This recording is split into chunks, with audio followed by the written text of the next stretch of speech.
গ্ৰেপ্তাৰ হ'ব পাৰে এপিচিচিৰ সভাপতি গৌৰৱ গগৈ। মুখ্যমন্ত্ৰীৰ পত্নী ৰিণিকী ভূঞাৰ ভুৱা পাছপোৰ্ট পৱন খেৰাক যোগান ধৰিছিল গৌৰৱ গগৈয়ে। পৱন খেৰাক লৈ সমগ্ৰ নাটক ৰচনা কৰিছিল গৌৰৱ গগৈয়ে। নিৰ্বাচন জিকিবলৈ গৌৰৱৰ আছিল এয়া নিকৃষ্ট কাণ্ড। গৌৰৱ গগৈৰ লগতে আছে কংগ্ৰেছৰ আন কেইগৰাকীমান নেতা। গৌৰৱ গগৈকো চমন দিব পাৰে ক্ৰাইম ব্ৰাঞ্চে। ক্ৰাইম ব্ৰাঞ্চৰ জেৰাত কংগ্ৰেছৰ জ্যেষ্ঠ নেতা পৱন খেৰাৰ বিস্ফোৰণ। ভুৱা পাছপোৰ্ট বিষয়ক লৈ ক্ৰাইম ব্ৰাঞ্চে গৌৰৱ গগৈকো চমন দিব পাৰে। মুখ্যমন্ত্ৰীৰ পত্নী ৰিণিকী ভূঞা শৰ্মাৰ নামতো ভুৱা পাছপোৰ্ট আৰু নথি বিকৃতকৰণ বিষয়টোক লৈ ইতিমধ্যে ৰাজ্যজুৰি চলিছে চৰ্চা। এণ্টিচিপেটৰী বেইল উচ্চতম ন্যায়ালয়ৰ পৰা আৰক্ষীৰ জেৰাৰ মুখামুখি হোৱাৰ চৰ্তত লাভ কৰাৰ পাছত পৱন খেৰাই কালিৰে পৰা গুৱাহাটীত জেৰাৰ সন্মুখীন হৈছে। উল্লেখযোগ্য যে কালি ক্ৰাইম ব্ৰাঞ্চৰ সন্মুখত বাহৰ পাতিছিল গৌৰৱ গগৈ সহিতে কংগ্ৰেছৰ এটা দল। পিছে জেৰাত কি কৈছে পৱন খেৰাই? জেৰাত বিভিন্ন প্ৰশ্নৰ উত্তৰ দিয়াৰ লগতে পৱন খেৰাই ভুৱা নথি প্ৰস্তুত সম্পৰ্কত অসমৰ এগৰাকী কংগ্ৰেছ নেতা আৰু তেওঁৰ লগত জড়িত ব্যক্তিৰ নাম উচ্চাৰণ কৰিছে।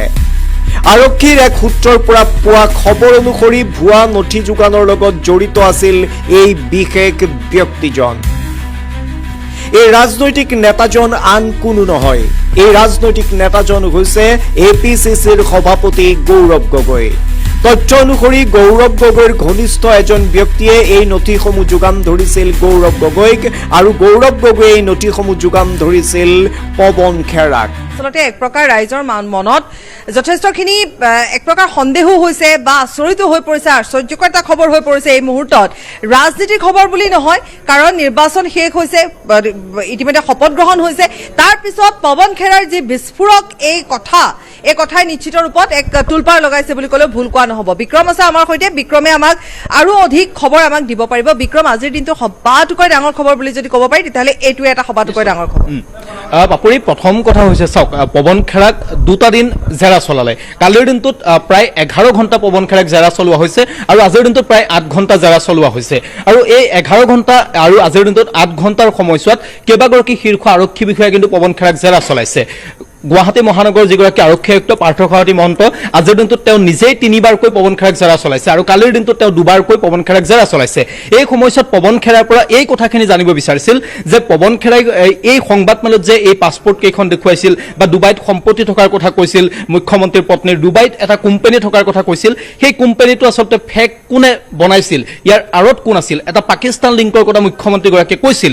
এই কথাবোৰ আচলতে ক'ৰ পৰা আহিছিল, কোনে পৱন খেৰাক সহায় কৰিছিল, এই কথাখিনি জানিব বিচাৰিছে ক্ৰাইম ব্ৰাঞ্চে, জানিব বিচাৰিছে। কাৰণ তেওঁলোকে এই কথাখিনি চাৰ্জশ্বিটত উল্লেখ কৰিব।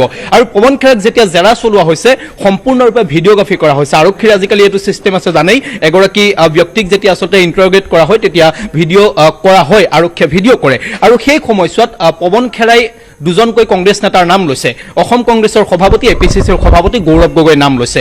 অৰ্থাৎ অসমতেই যে এই সংবাদমেলখনৰ পৰিকল্পনা হৈছিল, সংবাদমেলখন দিয়াৰ এটা দিন পূৰ্বে যে পৰিকল্পনাখিনি হৈছিল, এই কথাখিনি পৱন খেৰাই আৰক্ষীৰ জেৰাত কৈছে। ঠিক একেদৰে গৌৰৱ গগৈৰ লগতে পৱন খেৰাৰ এগৰাকী ঘনিষ্ঠ কংগ্ৰেছ নেতা, যিগৰাকী কংগ্ৰেছ নেতা নিৰ্বাচনৰ সময়ছোৱাত বহিৰাজ্যৰ পৰা সঘন কিন্তু অসমলৈ আহিছিল, বহিৰাজ্যৰ পৰা সঘন অসমলৈ আহিছিল, ৰাজীৱ ভৱনত সংবাদমেল সম্বোধন কৰিছিল এগৰাকী শীৰ্ষ কংগ্ৰেছ নেতা, আমি নামটো ক'ব বিচৰা নাই, সেই কংগ্ৰেছ নেতাগৰাকীৰ কিন্তু নাম লৈছে। গতিকে আৰক্ষীয়ে এই কথাখিনি সম্পূৰ্ণৰূপে ৰেকৰ্ড কৰিছে। তাৰ পাছত তেওঁলোকে এই গোটেই কথাখিনি চাৰ্জশ্বিট আকাৰে আদালতত দাখিল কৰিব। তাৰ পাছত এই গোটেই গোচৰটো চলিব। মুখ্যমন্ত্ৰীগৰাকীয়েও ইতিমধ্যে এই কথাখিনি কৈছে যে এই গোচৰটো তেওঁলোকে আচলতে এটা শেষ পৰ্যায়ত উপনীত হ'ব বিচাৰিছে, এটা গোচৰটোৰ কনক্লুজন এটা বিচাৰিছে, আৰক্ষী মহলত কনক্লুজনটো বিচাৰিছে। তাৰ পাছত আদালতলৈ যাব, আদালতে কেতিয়া কনক্লুজন কৰিব সেই কথা আদালতে নিৰ্ধাৰণ কৰিব। কিন্তু কথাটো হ'ল যে আৰক্ষীয়ে প্ৰাৰম্ভিকতেই কিন্তু এই দুটা দিন জেৰা চলাই যথেষ্টখিনি বিস্ফোৰক তথ্য উদ্ধাৰ কৰিবলৈ সক্ষম হৈছে। আৰু পলিটিকেল এটা মটো আৰম্ভণিতে আচলতে হিমন্ত বিশ্ব শৰ্মায়ো যেতিয়া পৱন খেৰাৰ সংবাদমেলখনৰ পিছত নিজেই যিখন সংবাদমেল সম্বোধন কৰিছিল আৰু এই কথাখিনি পৱন খেৰাৰ অভিযোগখিনি অস্বীকাৰ কৰিছিল, তেতিয়া মুখ্যমন্ত্ৰীগৰাকীয়েও কৈ দিছিল যে এই গোটেই সংবাদমেলখনত বা এই অভিযোগখিনিত পলিটিকেল ইণ্টেনশ্যনটো আছে।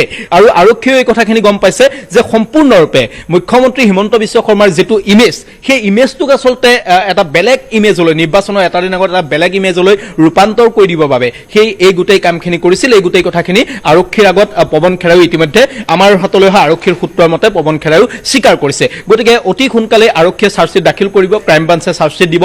ক্ৰাইম ব্ৰাঞ্চে ইতিমধ্যে চাৰ্জশ্বিটটো তেওঁলোকে ৰেডি কৰি গৈ আছে। প্ৰায় 1000তকৈ অধিক পৃষ্ঠাৰ চাৰ্জশ্বিট হ'ব। এই মুহূৰ্তলৈকে তেওঁলোকে যিমান দূৰ চাৰ্জশ্বিট লিখিছে। এতিয়া আপুনি যিটো ক'লে যে কনক্লুজনৰ কথা, যে মুখ্যমন্ত্ৰীয়েও কৈছে যে এটা কনক্লুজন লাগে বা বিচাৰিছে, আৰক্ষীয়েও কনক্লুজনৰ কথা কৈছে।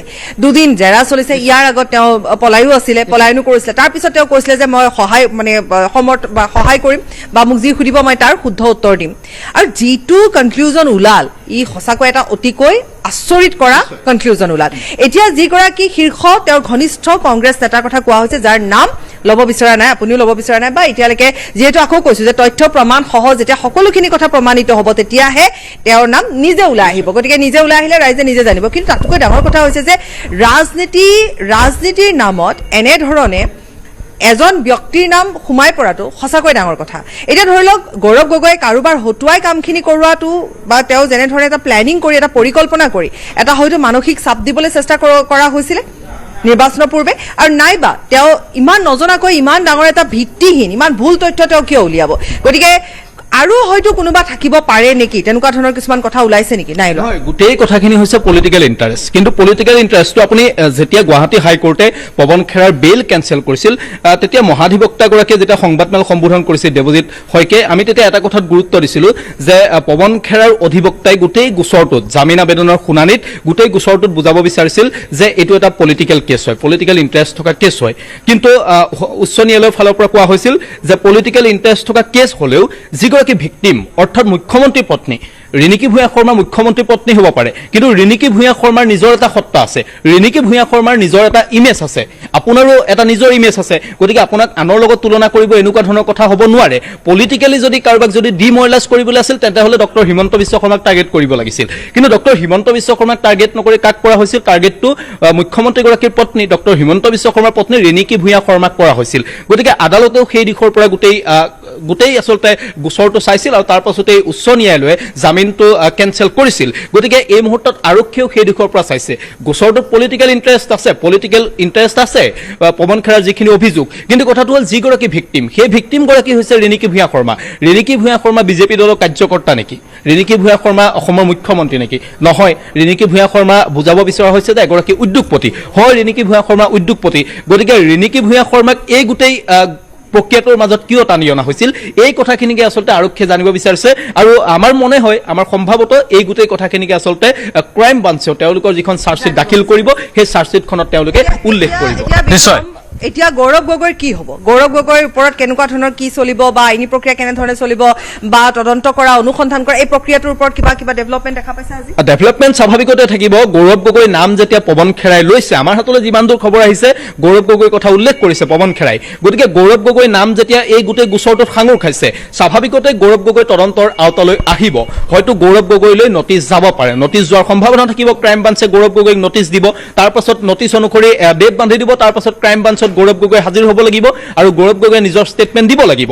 যদিহে ক্ৰাইম ব্ৰাঞ্চে পোনপটীয়াভাৱে এই গোচৰটোত পৱন খেৰাক এই যিটো ভুৱা অভিযোগ ফেক বুলি ইতিমধ্যে প্ৰমাণিত হ'ল, এই ফেক অভিযোগখিনিত আচলতে পোনপটীয়াভাৱে গৌৰৱ গগৈক জড়িত থকাৰ তথ্য প্ৰমাণ লাভ কৰে, তেনেহ'লে ক্ৰাইম ব্ৰাঞ্চে এটা সময়ত গৈ গৌৰৱ গগৈক গ্ৰেপ্তাৰ কৰিবলগীয়া হ'ব পাৰে। ঠিক একেদৰে যিগৰাকী আন এগৰাকী কংগ্ৰেছ নেতাৰ নাম লৈছে, সেই কংগ্ৰেছ নেতাগৰাকীক কিন্তু গ্ৰেপ্তাৰ কৰিব লগা হ'ব পাৰে বা গ্ৰেপ্তাৰ হোৱাৰ সম্ভাৱনা থাকিব। গতিকে গৌৰৱ গগৈ গ্ৰেপ্তাৰ হোৱাৰ যিটো সম্ভাৱনা, সেই সম্ভাৱনা এই মুহূৰ্তত অস্বীকাৰ কৰিব নোৱাৰি।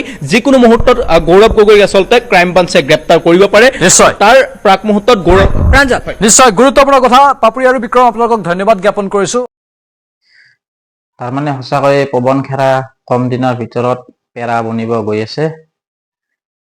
গতিকে ধন্যবাদ ভিডিঅ'টো সম্পূৰ্ণকৈ চোৱাৰ বাবে। আৰু এনেকুৱা ধৰণৰ ভিডিঅ' নিতৌ পাই থাকিবলৈ চেনেলটো ছাবস্ক্ৰাইব কৰি দিব, লগতে এটা লাইক কৰি হাইপো কৰি দিব। আজিলৈ ইমানে, পুনৰ লগ পাম অন্য এটা ভিডিঅ'ত। ধন্যবাদ।